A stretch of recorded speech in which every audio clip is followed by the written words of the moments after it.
Салам достор, назарыңыздарда Аралаш медиа. Бүгін сіздерге линия горизонта деп аталған қызықты тасманы қысқаша баяндап бермекчімін. Сіз шашпай отырып видеоны аяғына чейин көрүүгө даяр болуп калган болсоңуз, биз баштадык.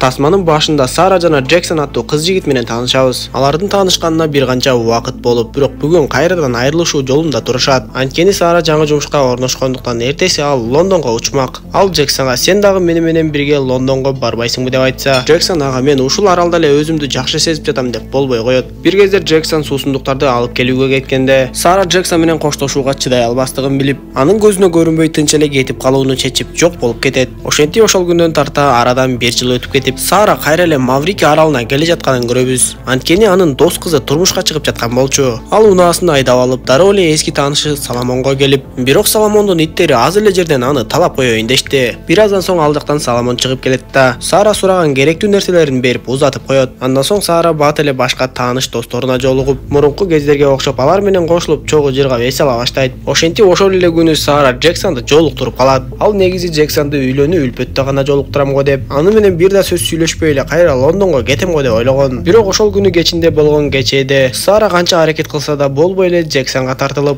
анын жанына барып саламдашып сүйлөшө баштайт. Бирок Джексон аны менен көп деле сүйлөшкүсү келбей, кечээден кетип калды. Анда Сара болбой эле анын артынан жетип барып, кайра эле Джексонду сөзгө тартып өткөн кеткендерди сүйлөшө башташты. Бир кезде алар бири-биринин каталарын айта башташып, Джексон болсо Сарага сен мени менен керек болсо коштошконго да жарабай кетип калгансың деп айтат. Анда Сара ошол жерден эле Джексонду өөп жиберип, биз ошол жерден алардын дагы эле бири-бирин сүйөрүн түшүнөбүз. Ошентип ал түнү алар бирге болушуп, эртеси уктап калган Сара Джексон менен кайра эле коштошпой кетип калат. Анткени дос кызынын үйлөнүү үлпөттөйү башка бир аралда болмок болчу. Саранын тааныштарынын баардыгы кетип калышып, Сара алар менен бирге кеткенге жетишпей калат. Анда Сара жашы өтүп калган Фреддиге келсе, Фредди дагы тойго өзүнүн учагы менен бармакчы болуп жатыптыр. Фредди Сараны албетте ала кетем деп сүйүнтөт. Көп өтпөй эле ал жерге Джексондун дагы жетип келгенин көрөбүз. Көрсө ал дагы калп эле тойго барбайм деп жатканы менен тойго барууга макул болуптур. Ошентип үчөө учакка отуруп учуп жөнөшөт. Учактын ичинде анча угулбагандыктан алар бири-бири менен рацияда сүйлөшүшүп, Сара Джексон менен сүйлөшүп баштаса эле Джексон кулакчындарын алып аны менен сүйлөшпөй коет. Сара дагы кайра эле аны менен коштошпой кетип калган күнөөсүн сезет. Джексон артта уктап келе жатканда Фредди Сараны экинчи учкучтун ордуна чакырып, Сарага учак башкарганды үйрөтөм деп ал жердеги баскычтарды түшүндүрүп бере баштайт. Бир кезде Джексон ойгонуп кетсе, газ баллону бошоп анын алдына келип калган болот. Джексон аны алып ордуна байлап коеюн деп жатса, Саранын катуу кыйкырган үндөрү угулуп, көрсө бул кезде Фреддинин ден соолугу начарлап эле өзүн жогото баштаптыр. Джексон ал жака келгичекти эле Фредди такыр өзүн жоготуп, учактын башкаруусу жоголуп, тигилди эле кулай баштайт. Жанагы газ баллон кайра учуп келип айнекти жаракалап, Джексон араң дегенде Фреддини орундуктан бери жака сүйрөп түшөт. Сара болсо учакты кайра өйдө көтөргөнгө аракет кылып, Джексон дагы экинчи орундукка отуруп, учак дээрлик сууга кирип кетейин деп калганда көтөрүп кетишет. Андан соң Джексон дароо эле Фреддиге биринчи жардамды көрсөтө баштап, бирок бул кезде биринчи жардамды берүүгө өтө эле кеч болуп калган эле. Ошентип Фредди ошол жерден бул жарык дүйнө менен кош айтышып, Сара менен Джексон болсо учак башкарууну да билбей, кайсыл жака учууну да билбей эле отуруп калышты. Учактын GPS аппараты иштебей калып, уюлдук телефондору да жок болгондуктан, алар деңиздин кайсыл жеринде бара жатышкандарын билишпей, радио толкундар аркылуу кимдир бирөөлөр байланышка чыгып калабы деген үмүттө байланыш издей башташты. Унаанын күйүүчү майы дээрлик жарым-жартылай азайып, айлана тегеректе болсо бир да бир кургактык көрүнбөйт. Эми эмне кылабыз деп ызы чууга түшө башташып, бир аз ой калчап ойлонуп көрүшөт да, учактын багытын 180 градуска буруп көрүшөт. Бирок баарынан да өкүнүчтүүсү, көп өтпөй эле алардын маңдайында чоң борон келе жатканы байкалды. Бактыга жараша жергиликтүү авиадиспетчер Сара менен Джексондун радио толкунун угуп байланышка чыгат. Алар диспетчерге биз боронду көздөй бара жатабыз, багытты өзгөртүп башка жака бурулалыбы дешсе, диспетчер аларга туура боронду көздөй жүрүшүңөр керек. Эгер башка жака бурулуп кете турган болсоңор, күйүүчү майыңар түгөнүп, жакын жердеги кургактыкка жетпей каласыңар. Силер үчүн эң жакын кургактык азыркы бараткан багытыңар деп айтат. Ошентип алар айласыздан капкара булуттуу борон чагылганга кирип кетишти. Ал жактагы чагылгандардан улам учак өтө титиреп, Джексон Сарага биз бийиктикти ушул абалда кармашыбыз керек. Эгер бийиктеп көтөрүлүп кетсек, эсибизди жоготуп коюшубуз мүмкүн десе, Сара тобокелчиликке барып, бизди чагылган уруп кеткен чекти жогору көтөрүлөлү деп жогору көтөрүлө башташат. Бир нече убакыттан кийин алар калың булуттан жаркыраган жерге чыгышып, борондон чыгып кеткенине сүйүнүшүп, бирок Джексон айткандай болуп, Саранын башы айланып, дароо эле эсин жогото баштайт. Анын натыйжасында учак дароо бийиктигин жоготуп, төмөндү көздөй шуулдап жөнөйт. Учак кайра кайрадан калың булуттун арасына кирип, Джексон араң дегенде учактын башкаруусун түздөп, бир кезде Сара дагы эсине келди. Учак катуу титиреп төмөнгө түшкөндүктөн эми учактын компасы дагы иштебей калыптыр. Компас жок болсо алар эч нерсе кыла албай, чындап эле адашып кетишмек. Анда Джексон өзү билген бир ыкманы жасап, магниттелген ийнени суюктукка салып, багытты аныктап алды окшойт. Анын болжолу боюнча Сара учакты батышты көздөй буруп, көп өтпөй алар кайра туңгуюктан жарыкка чыгышты. Бирок бул кезде алар күйүүчү майдын бир тобун иштетип коюшкан эле. Анда Сара күйүүчү май куюлган идиштин экинчисин иштете баштап, бирок ал күйүүчү май Джексон менен Саранын көз алдында эле дароо түгөнө баштайт. Сыягы күйүүчү май учактын дагы бир жеринен агып жатат окшойт деп,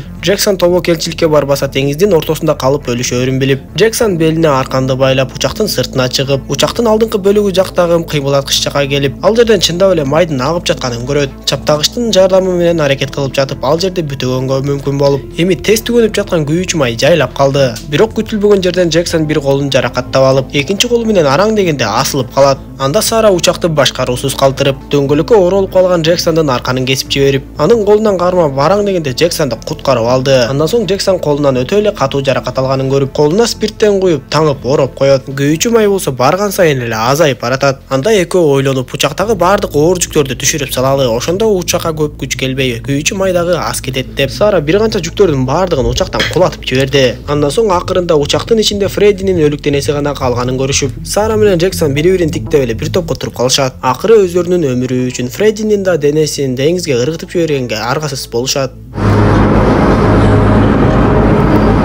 Джексон Сарага биз бул нерсени аргасыздан кылдык деп сооротуп, андан соң жанагы кулатпай алып калган ичимдиктерди күйүүчү май катары колдонмокчу болуп калышат. Джексондун колу бир топ эле жарадар болгондуктан ал эми ишке жарабай калып, Джексон бир топко чейин каршы болуп, бирок Сара болбой эле учактын үстүнө чыгып, анын канатында жайгашкан күйүүчү майдын идишине жанагы ичимдиктерди куюу үчүн акырындан жылып отуруп эптеп жетип барып, Джексон терезеден берген ичимдиктерди алып куя баштайт. Куюп бүткөндөн кийин артка кетип бара жатып, аз эле жерден учуп кетейин деп, бактыга жараша Сара аман эсен учактын ичине кайтып кирди. Күйүүчү майды көрсөткөн көрсөткүч бир аз да болсо жогору көтөрүлүп калганын көрөбүз. Джексон Сарага жана ал учактын үстүнө чыгып кеткен кезде океандын ортосунан бир кичинекей кургактыкты көргөнүн айтып, башка айлана тегеректе эч кандай кургактык көрүнбөгөндүктөн артка бурулуп ошол кичинекей кургактыкка баралы. Анткени бир аз калган күйүүчү май менен баары бир эч жака жете албайбыз десе, Сара ага макул болуп, учакты кайра артка буруп, радио толкундан диспетчер угуп калабы деп, биз кичинекей кургактыкка конуп жатабыз деп билдирип коет. Бирок алар артка кайрылып, бир канча мүнөт учушса деле эч кандай кургактык көрүнгөн жок. Баарынан да өкүнүчтүүсү жанагы күйүүчү май тез эле түгөнүп, кыймылдаткыч ишин токтотуп, бирок учак бийиктик деңгээлин дагы эле кармап баратты. Ошол жерден Джексон менен Сара бири-бирине карап, буга чейин бири-биринин каталарын гана айтып келишкен болсо, эми бири-биринен кечирим сурашып, бири-бирине акыркы сөздөрүн айткандай болуп жатып эле Джексон жанагы кичинекей аралды көрүп калат. Абдан сүйүнүшүп учакты ошол жакты көздөй бурушуп, бирок кыймылдаткыч иштебей калгандыктан аралга жетпей эле сууга түшүп, учак дароо эле ала салып оодарылып кетти.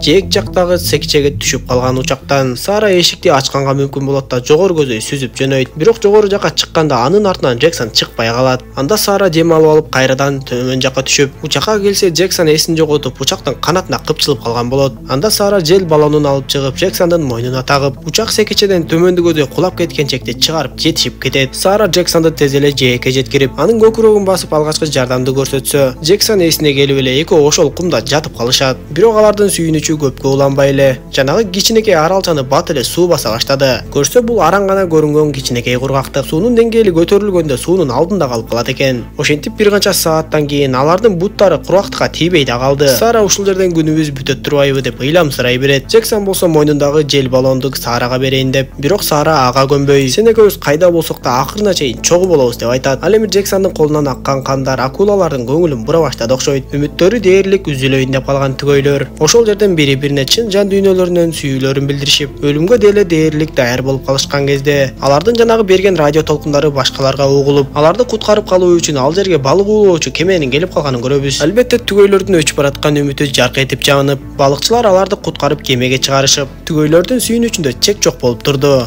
Дал ушул жерден тасмабыз соңуна чыгып калды достор. Эгерде видео жаккан болсо мага жакты белгисин басып каналга катталып, анан да көбүрөөк дос тааныштарыңыз менен бөлүшүп коюңуз. Кийинки видеолордон көрүшкөнчө саламатта туруңуздар.